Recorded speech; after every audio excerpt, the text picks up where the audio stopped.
I mean, even 2 years ago, she wasn't going that far. Only facing it is going to defeat him, okay? Ugh, I'm sorry. I'm just so upset.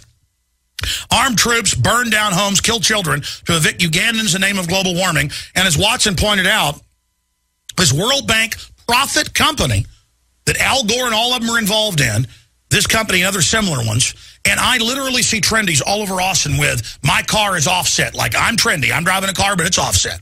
I'm paying thousands to these companies. And I've tried to talk to them on the street, and I'll say, listen, do you understand this is about population reduction? And they'll just say, I don't want to talk to you. And I'll say, come on, just let me talk to you on my iPhone real quick. Let me just explain. Okay, just look up the 1948-49 British Population Commission. Please, please. And they're just like, no, go listen to Rush Limbaugh. And I'm like, I'm not with Rush Limbaugh. They just will not listen. They do. And it's like, look, they're L.A. Times, 30,000 blacks fleeing one town, tens of thousands of dead blacks everywhere. They're hacking up men, women, and children. It's genocide. It's wrong. And they just go, I don't care. I am liberal. I am trendy. Obama launched it. The UN wants it. Give it to me. You people are sick, disgusting filth. All right, I'm sorry. You're a bunch of scum. And the high-up ones know what they're doing with the mid-level, low-level ones are like modern 21st century neo-Nazis and are so brainwashed they don't even know it with the hippie hair and the patchouli and the sandals. And they're just a mechanized army that's almost unstoppable. And they will not listen. They do not care. And I don't care if you got tattoos, sandals, cowboy hats. I'm not into how you look. I'm just saying, it's Paul, I know I'm ranting here. Finish your points about this full spectrum analysis, how it's a total shut off of world resources, which will make us all deathly poor, dependent on government, so they can force their way on us. But for the third world, it is a total death sentence. They're really moving. It's official U.S. and UN policy, and we've got to stop this mass murder. I know it's trendy and a sacrament for the left to kill brown people while you tell us to give up all of our rights and guns and have government health care to euthanize us, or we don't like brown people. I understand your guilt trip garbage, and I'm done with it. Go ahead, Paul. Well, I mean, you know, it was Obama's very first decision when he got into the White House to increase funding to provide abortions for black children in the third world. So, yeah, I mean, all of these liberals and trendies go about their business saying, oh, it's to protect the poor, to protect black people. And they're supporting the very people who are killing black people en masse, like the World Bank, you know, working with the Obama administration just last year to prevent developing countries from building coal-fired plants. They don't want them to lift themselves out of poverty. We're talking about 561 million acres of land, an area the size of northwest Europe since 2001, that have been swallowed up by these transnational corporations in the name of preventing global warming, kicking people off their land, destroying farms, burning down homes. And it's a eugenicist assault on the third world, and it's coming home. This is why they want us to live in a plandopolis with meat rations and the fact that we have to apply for permission to the government to drive a car once a week. So it's all coming home. This is the plan they've got for mankind. And now the geoengineering cloud is up there conducting experiments, throwing sulfur particles into the atmosphere again to stop global warming. These people in their own documents talk about how they want a global planetary regime to sterilize and kill everybody. And they're now in the White House. They've got the multi-million-dollar scientific budgets, and they're going to have their way.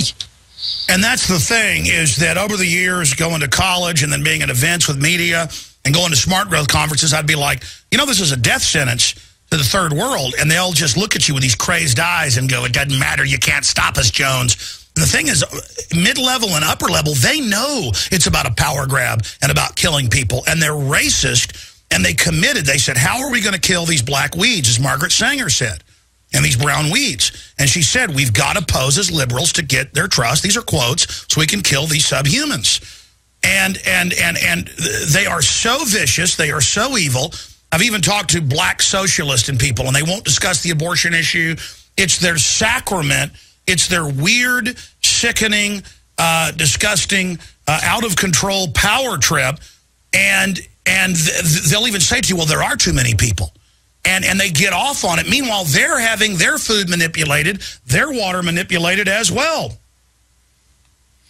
Well, I mean, it's obviously, as you said, you get to a certain level and they know exactly what they're doing. It's like Bill Clinton at the Global Initiative earlier this week says that, you know, Calderon stepped up to the plate because he helped plant half of the 1 million trees that their biodiversity agenda called for. What they don't tell you is that he also kicked off all these people from their land. Now they're living in absolute squalor and poverty and dying as a result of this. But, I mean, this is the agenda. This is why they want and to headed their world way population. from Mexico. This has been going on since the 80s. And so in a way, again, I don't blame the illegals. They're just trying to live a better life. They were driven off their land. The point is then they're brought here, put on welfare, taught to be anti-Second Amendment. These globalists have got to be dealt with, and they've got to be called out. Paul Watson, good job. I want you to get your report out to everybody. Please, please, please, listeners, don't stand behind us. Stand right beside us. When you become a PrisonPlanet.tv member, when you watch the newscast, when you download them and share them, when you share your passcode for PrisonPlanet.tv, when you spread the word about the show and alternative media, you fund our operation to continue researching and fighting and raising the alarm. We are the 21st century Paul Revere's. Paul Watson, Kurt Nimmo, myself, my entire crew, you the listeners, you the activist. It is time to ring the alarm bells from every hill and mountain. It is time. We're sending our reporters to Bilderberg and to Denver for martial law takeover drills. I want to hire more reporters. I want to have reporters in different parts of the world every week. It's all possible when you fund us and support us by buying the T-shirts, the high-quality water filters, the shortwave radios, all the great stuff at Infowars.com. That is how you support us, and when you become a PrisonPlanet.tv member. Paul Watson, thank you so much. Thanks, Alex. Coming up later, I'm going to get into this whole Palestinian statehood deal. This is all planned to blow up the Middle East and get World War III going, okay? Everybody wants me to cover it. I've covered it ad nauseum. Israel's not going anywhere. It's meant to start a big war. But you'll see. We're going to get to that coming up. Just absolutely amazing. Of course, nobody wants to talk about the 30,000 mostly black living in Flea Town, tens of thousands of dead blacks stacked up everywhere all over the country. Nobody wants to talk about that because it's not the cause celeb. It's not the trendiness.